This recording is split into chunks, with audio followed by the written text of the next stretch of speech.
I'm Tom Johnson, Thomas Johnson Antique Furniture Restoration in Gorham, Maine. This is a nice antique card table. It's actually in process. I've been doing a lot of repair work to the veneer on the apron. But this video will concern itself solely with one little aspect of the top. This top, although it kind of needs refinishing, it's not going to be refinished. I'm just going to clean it and wax it. But there's a defect, a chipped area in this front beading, and I want to show you how to fill that in and smooth it out without sanding and minimizing any disruption to the surrounding area.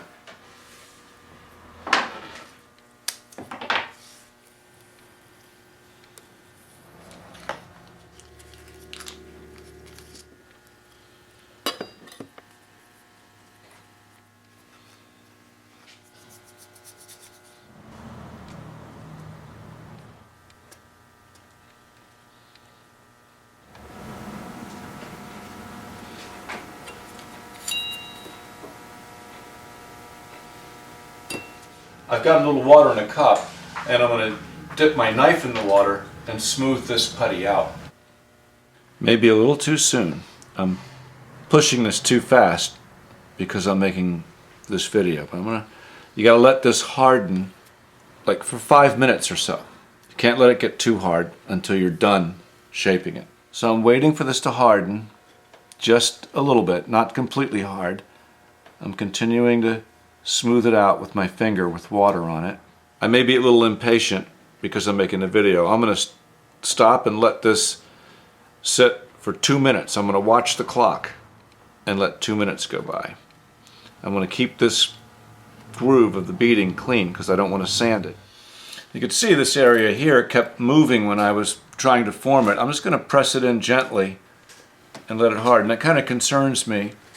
If it doesn't want to stick there, I may have to redo this. Now I'm going to use a Scotch-Brite gray pad with some water. I'm going to very gently smooth this out. It's getting harder, so I'm pressing a little bit more with the Scotch-Brite pad. I want to see the excess around that defect go away. I'm seeing clearly defined edges here, so I know I'm getting it right down to where I want it. It feels really smooth. Now I'm going to get a chisel and try to square off the front edge. Now back to the gray pad. Sometimes it's a little hard to tell if you've got off all the excess. And of course I can sand the putty just a little bit. I've got it shaped pretty well. I've got it down to really, really close to where I want to be. If not there, I think I'll let that harden and maybe just clean up this edge a little bit with some really fine sandpaper. Now I've let this dry. I am going to sand it a little with some 100 and then 150. I got to smooth this out and get it really round. Now I'm trying to just sand the putty and absolutely minimize how much I hit the surrounding wood. I got it pretty smoothed out before I started sanding. I'm really just trying to achieve a better round over. Okay, I think I've got it as good as I can. I'm finishing it with 150. Now I'm going to brush just a thin coat of shellac on everything so I can see exactly what the colors are. Okay, I've let this dry overnight.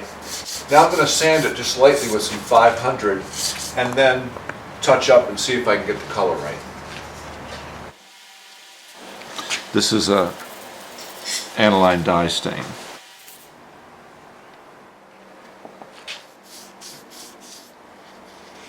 Okay, I've let the stain dry for about 45 minutes and now I'm going to seal it with a little more shellac.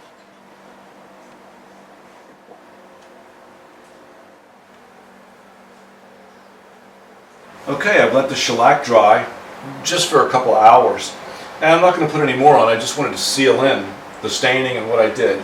And so now I am going to go over this top with the beeswax polish and some steel wool. This is 4-0 steel wool. And I use a liberal amount of the polish. And I'm just applying light but even, very even pressure. Or I should say medium pressure, but even. I can feel stuff that's on the surface, grit, dirt, whatever it is, you can feel it giving way.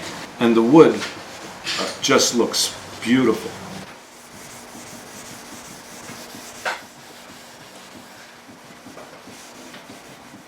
Now this is a scratch that's, below the surface. I think it's getting in there though, and if that whiteness doesn't go away, I'll put some stain on it, but there it goes, it's coming. But I'm still keeping my hand flat, and I'm keeping it even. Don't go after a spot with one finger. You've got to keep it even. I think the wax has gotten in there, and it looks great now.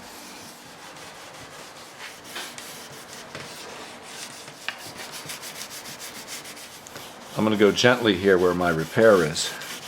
And so after the steel wool, I just go over it with a rag to already saturated with polish, but it's just helping to even it out. You want to really ultimately have as little amount of polish as possible.